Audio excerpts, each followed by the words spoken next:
What's up, everybody, man? Back. Welcome to a brand new video, and today we're going to be doing another Godzilla Kong Supernova news roundup. In this one, we're continuing our chronological journey through the development of Godzilla Kong Supernova by talking about events that happened in April. We are so close to catching up. I cannot wait, dude. Today, we're going to be covering some casting updates, we're going to be covering some crew updates, and we're going to be talking about what is, for me, the most hype news to come out of Godzilla Kong Supernova so far, aside from the teaser, which obviously was like epic. I loved that teaser so much. I think it was great. But we'll talk about that real soon in a future news and update. Let's get into it.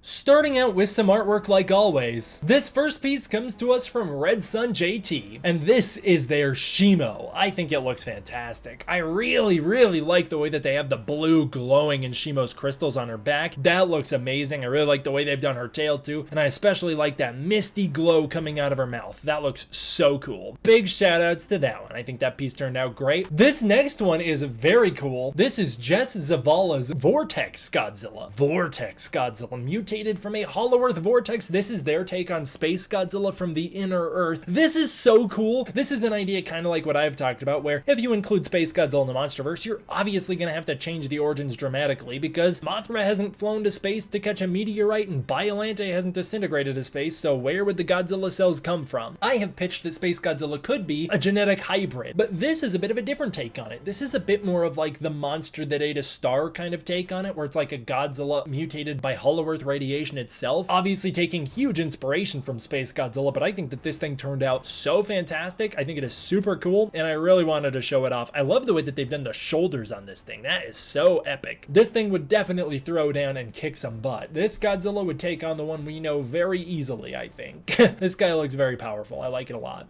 Unfortunately, IMAX has some sort of weird exclusivity on releasing the IMAX versions of their movies. I have no idea how Disney gets away with it, but Disney is able to release movies that they shot with IMAX footage, with the IMAX footage on Disney Plus, although they don't release them on the Blu-rays. I don't know why that's the case. Scanline VFX, powered by Netflix, I don't know what Netflix has to do with this other than that I guess New Empire's on Netflix, released a New Empire showreel, which features some extended shots from Godzilla Kong: The New Empire, but it features the IMAX aspect ratio. I've watched this a few times and I don't want to hurt anybody's feelings. Obviously, VFX is a very complicated, very hard thing, but I am noticing a trend in this scanline reel. A trend that I noticed during the movie and I was never able to pin why I noticed it until watching this. I don't like the way Kong is animated by scanline. I think it's noticeably different than the way he moves when he's animated by someone like Weta. Weta handled the bulk of the Hollow Earth sequences in Godzilla Kong: The New Empire.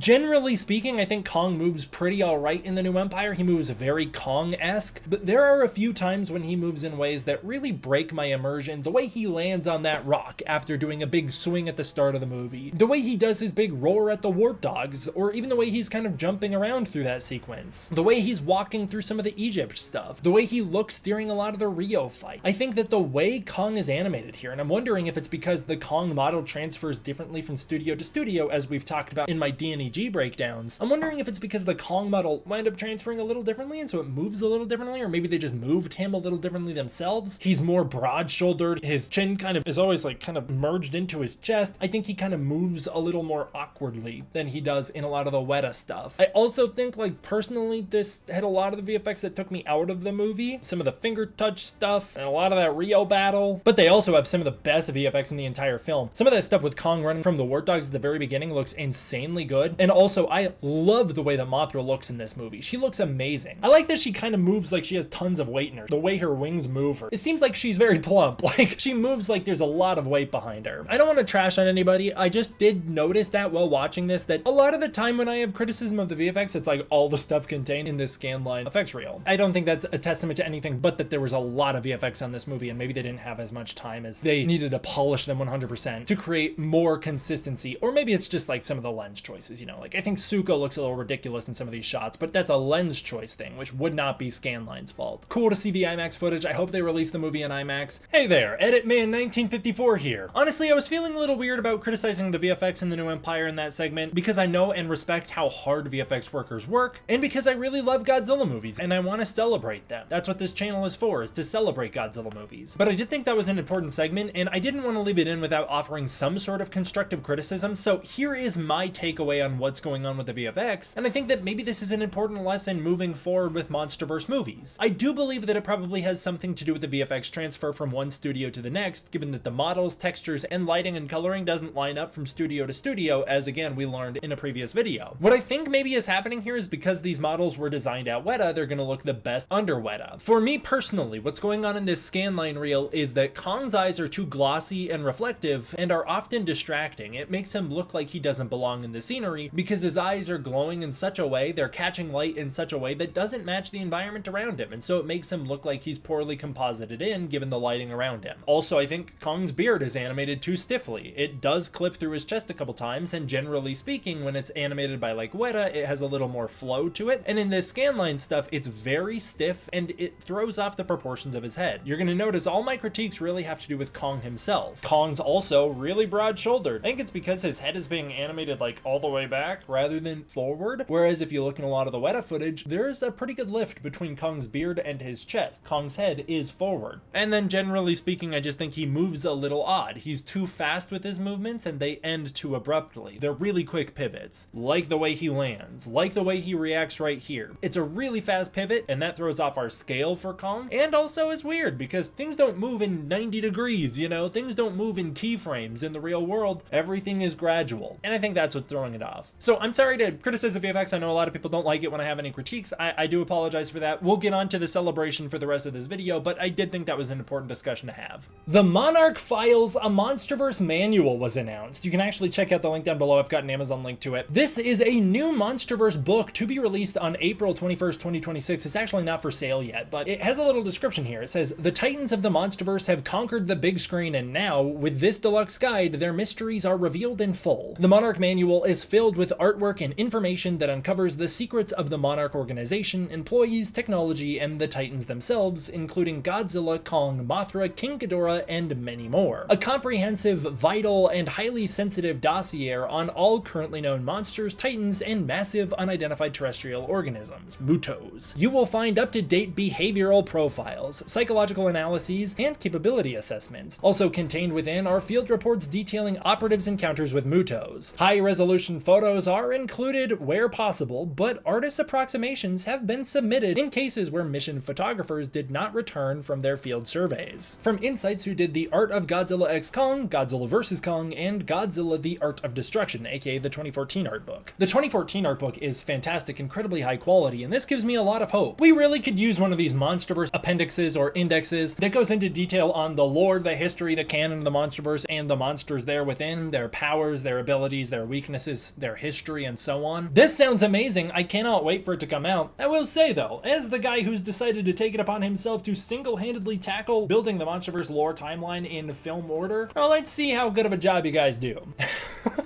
I'm super curious to see how accurate my timeline winds up being once this thing comes out in a year. I've got until April 2026 to continue my lore breakdowns before we find out what Legendary has to say about it, but I'll be honest, I'm thinking the mind's gonna have some details that there's gonna forget. I'm also thinking, I'm very excited to see if they include the 17 Titans and counting from King of the Monsters. You know, they say like, they'll use photos where they can. If the monster hasn't appeared on film, then they're not gonna be able to add a photo. Maybe also same with the comics. If it hasn't appeared in the comics, then they won't be able to add a photo, and they'll use artist interpretations of what the monster might look like. And I cannot wait to see if we finally get some designs for those 17 and counting from King of the Monsters. That would be amazing. We have a major production update for Godzilla Kong Supernova that has a lot of new reveals and a lot of new crew members who are joining this film. As production begins for Godzilla Kong Supernova, a big production breakdown was released. In this, we learned that shooting begins for Supernova on the Gold Coast in Australia at Village Roadshow Studios. This location was where some of Kong's Skull Island was shot, lots of Godzilla vs. Kong and Godzilla Kong the New Empire, and apparently Monarch Legacy of Monsters Season 2 was shot. As cool as as it is that we're returning to this location because maybe it'll mean there's some visual consistency in terms of the way that Hollow Earth is presented or whatever, it does kind of suck that it means that people like me don't get to work on these movies. As an American who works in the film industry, it is because they're filming in Australia that people like me don't get to work very much. Kind of hard to find work these days, and it's mostly because of reasons like this. Come on, I want to work on one of these MonsterVerse movies. Dang it, film here so I can. Or at least so I can try. If you don't know, they don't let non-locals work on these movies for the most part, so even if I flew to Australia, I wouldn't be allowed to work on it. We'll talk about why they're filming in Australia at the end of this breakdown, but we also learned that Michael Lloyd Green did additional script revisions alongside Dave Callahan, who wrote the screenplay for this movie. Green's work only includes one feature script, and that is Grant Spatori's feature film, I Am Mother. That would be why they're working together again. It's like how Adam Wingard brought along a lot of his writing buddies to work on The New Empire with him. Michael Dougherty did the same. It's like a thing that all of them really did. Kelly Port is announced as the VFX supervisor for this movie. Works includes Spider-Man No Way Home, Avengers Infinity War, and Avengers Endgame. So we could be in great hands here, as those movies generally have some of the best visual effects of all time. On the whole, those movies had incredible visual effects, and I'm very excited to see what we bring to the table here. Stefan Dachin has joined as production designer. This is one small thing that I believe I mentioned in my GXK Supernova teaser breakdown, but I really love the production design of the Monarch call center set. I think it is fantastic, and it really stood out to me. As somebody who works in the art department, that really made an impression. And so I wasn't surprised to learn some of the films this production designer has worked on, but I was surprised to learn that this is the production designer who worked on Pacific Rim Uprising, a movie which I actually think has generally pretty cool aesthetics. I really like a lot of the components of the visual aesthetic of that movie. I love the Jaeger designs, for instance, so that's pretty interesting. Avatar 2009, which is a gorgeous movie. It looks incredible. And Kong Skull Island, the movie that in the MonsterVerse I think has the best production design so far. I think Kong Skull Island and King of the Monsters both have the best production design in the MonsterVerse by far, so that's got me very excited. You'll notice there's a reoccurring theme. Quite a few of the people on this movie have worked on Pacific Rim Uprising, including the cinematographer, but equally as many have worked on Kong Skull Island, which is pretty sick. Kong Skull Island being my by far favorite movie of the MonsterVerse. I could not be happier about that. John Schaefer has joined as the editor for this movie. He worked on Kong Skull Island and Godzilla King of the Monsters, but was the actual editor on Pacific Rim Uprising, Godzilla vs. Kong, and Godzilla Kong: The New Empire. Anne Foley joins as the costume designer. She worked on Godzilla vs. Kong, and she put a lot of work into that movie, a lot of really small but impressive detail into that movie. For instance, anytime the color red is involved on a character's wardrobe, means they're gonna probably have a special connection to a monster. I think that's great. Stuff like that really goes a long way. Sabrina Wilson is the makeup artist for this film. She's worked on a lot of MCU movies and Godzilla Kong: The New Empire. Jules Holdern is the hairstylist for this film. She was the hairstylist for King of the Monsters as well. And then the reason that they're shooting in the Queensland is because it offers massive tax incentives for filming, as they expect this movie to boost their economy by $93 million alone. This movie obviously opens lots of jobs for locals and keeps a lot of people in town, so it's a big deal that it's filming there. This little tax incentive trick is what brings the studios to Queensland in the first place. It's also why the budget for Godzilla Kong: The New Empire is considered the lowest budget of the MonsterVerse, because I'm willing to bet they spent a lot more money on that movie than they claim they did, but through tax incentives, a lot of it was already paid off by the time the filming had completed before the movie even released. They basically get paid to shoot a lot of the movie. It's a pretty big deal.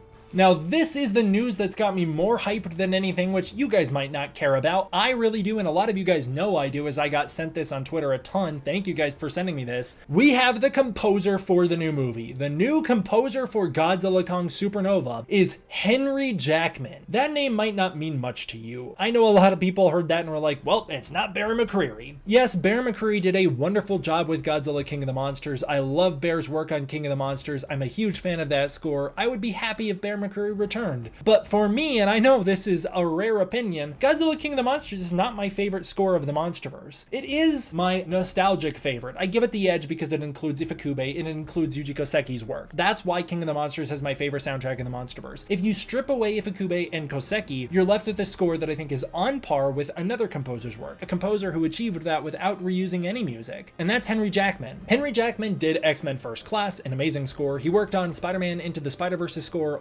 wonderful score. He did the scores for Captain America, Winter Soldier, and Civil War, two amazing MCU soundtracks, and he did Kong Skull Island. Kong Skull Island, I really think that movie has the best overall score of the MonsterVerse. It manages to capture fast-paced action adventure. It manages to capture fun. It manages to capture horror. It manages to capture a really nostalgic sense of triumph and grace and sadness. It brings in these trumpets from World War II and all these wonderful sounds that bring out the aesthetic of the time period in such a creative way, while also nailing the Jimi Hendrix vibe with the action sequences. It's such a great score overall, and it did it without using any previous music. So even if in this next movie we don't wind up getting Ifukube's music, which I really hope we do, I'd love Ifukube's music to return. That would get me most excited out of anything. But even if we don't, I believe in Henry Jackman, and I believe he'll deliver a great score, and I really hope he builds upon his work with Kong Skull Island, bringing back in some of those Kong motifs which were not plagiarized and stand out a lot stronger than the later Kong motifs, and bringing back in the sounds of Project Monarch and The Island, which in my opinion, to this day, those songs, Project Monarch in particular, are the sounds of the MonsterVerse overall. Those were the sounds used to promote the MonsterVerse between Kong Skull Island and Godzilla vs. Kong. That music carried all of the expanded marketing, including comics and all sorts of other stuff. It's in all the special features. Jackman's score for Kong Skull Island really in many ways should have been the music of Monarch moving forward. I was a little disappointed Bear McCreary didn't use any of Henry Jackman's cues in Godzilla King of the Monsters, but I understand why he didn't. Either way, I'm very excited for Jackman to return. That gets me so hype. I could not be happier about that. I really hope we get Godzilla's Ifukube music, and I hope we move away from the music that was in the previous movies. As much as I really love the Kong Gia motif that was in the previous films, I think it is so wonderful. I am ready for a change, and I'm very excited about Jackman returning. I think this movie's gonna have a lot higher quality of a soundtrack. I'm hoping that this time we bring in an actual orchestra again, instead of going all synthesizers.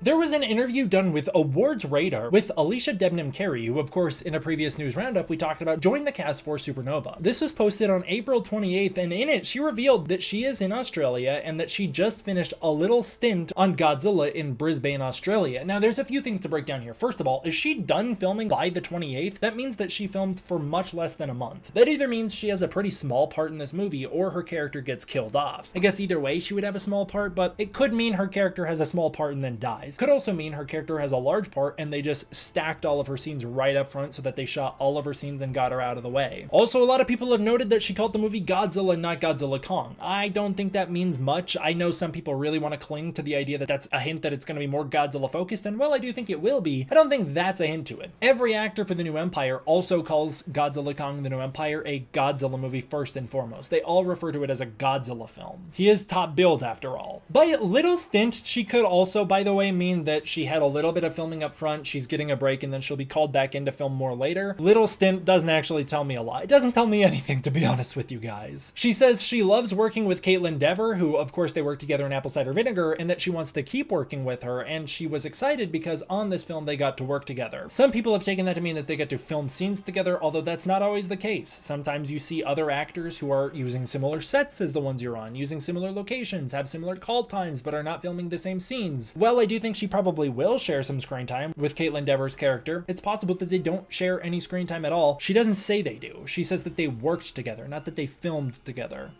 This came as a big shock, but Deadline broke the news. Alan freaking Grant himself from Jurassic Park, Sam Neill, has joined Godzilla Kong Supernova. Is he gonna be our next Bryan Cranston, big name, handsome actor who's gonna show up as what appears to be the movie's star, especially in the marketing and the trailers, and then have very little to do and die early on? I've seen a lot of people really worried that they're gonna go the exact same route with him. They haven't done that since 2014. I'm not expecting that. Kong Skull Island was stacked to the brim with A-list actors, and they didn't kill off Sam Jackson the first 20 minutes of that movie either. It's very interesting that very little's known about this. If you read the Deadline article and the Hollywood Reporter articles breaking the news, all they say is that the biggest casting update for Supernova has hit. Sam Neill has joined the film. There is absolutely no word on what his role will be in this movie, but obviously his work on Jurassic Park 3, and Jurassic World Dominion weigh heavily on his casting. A lot of people are very excited to see Alan Grant join the MonsterVerse and see what he thinks of Godzilla. Because of his work on Jurassic, a lot of people are thinking he's going to play a similar scientist, paleontologist to Alan Grant, and he'll have a real reverence for Godzilla and the Titans. I think if you take a look at that teaser breakdown, it looks like he's probably playing Caitlin Dever's father, and I don't know, he doesn't strike me as the type in that photo that would be like a big fan of Godzilla. I don't really have an opinion on what he's gonna do, but if I had to guess, I would guess he's probably gonna be like a military guy or a general. It's possible he's a big boss at Monarch. Of course, his photo is in a Monarch office. Maybe he's a big fan of the monsters. Maybe he's the one that got Caitlin Dever her job and she's a Nepo baby in this timeline. I don't know. But I think it's also possible that he's a dude dressed in what appears to be like military outfit. He might be working alongside Matthew Modine's character. It's very possible he's going to be a military guy or hate the Titans. We have no idea. I think the fact that he's been in Jurassic Park would actually indicate to me they probably will go in an opposite direction to throw people off. He'll probably be a guy who hates the Titans to keep us guessing. Of course, they could play to type, but they might not. It's also important to note, Sam Neill has played a lot of villains in the past. I've seen some people speculate he's going to be the villain of this new movie and that the father-daughter dynamic is going to be a daughter who's part of Monarch having to deal with her father who hates the Titans. Is that a little too redundant of Godzilla King of the Monsters? Maybe a little bit, but they could do that anyways. All we know is that Sam Neill's joined the movie. We don't even know how big of a part he's going to be in it, but I'm so hyped for that. I think that's great. He's a great actor and I cannot wait to see what he brings to the table here. And I am not the only one excited. Grant Spatore, the director of the new movie, Grant Spatore, I still don't know how to say his name, posted on his Instagram just this goofy little triple whammy post of this emoji getting bigger and bigger and then exploding. Very excited that he casted Sam Neill. Obviously a big fan, obviously somebody who's wanted to work with him for a long time. Very cool that he's getting to work with him. That's awesome, but that's all he had to say about it at the moment. Also, some people noticed that we got this weird little crossover between Godzilla and Jurassic going as Sam Neill joins Godzilla Kong 3 at the same time Alexander Desplat, the composer of Godzilla 2014, and obviously Gareth Edwards, the director of Godzilla 2014, are handling the new Jurassic World Rebirth movie, so there's like a weird parallel cross-contamination going on at the moment. Mr. Goji was also very excited making this meme, which I think is great, obviously of Sam Neill in Jurassic Park pointing up at Godzilla, and Godzilla's obviously way bigger than the Brachiosaur was, so that's great. I'm very excited to see him in this new movie. I cannot wait. I know a lot of you guys are too, and that's very exciting. Speaking of Mr. Goji, we'll end with a little recap cast list he put together. This is a little photo showing the cast as of now, as of April 15th. That cast list includes Caitlin Dever, who is a Monarch employee, Dan Stevens as Trapper Baisley, returning as the Titan dentist / Titan veterinarian from Godzilla Kong the New Empire, Jack O'Connell, Caitlin Dever's brother in the movie, Delroy Lindo, Caitlin Dever's boss at Monarch, Matthew Modine as a general, Alycia Debnam-Carey, and Sam Neill, both of which we have no details for their characters. And that will do it for today. Thank you guys so much for watching. I want to give a huge thank you to my patrons over on Patreon, including my higher tier patrons like Godzilla 154, Sinfan, Killico Williams, Revel Brooker, Saturn Dusk, Zilla092, and so many more. If you want to support the Patreon, you can use the link in the description below where you can get early access to content, access to the Discord community, and more. If that's not your thing, please consider joining as a channel member. It goes a super long way towards supporting this channel. Thank you guys all for watching. I hope you enjoyed. I will see you all next time for the next one. D-Man, out.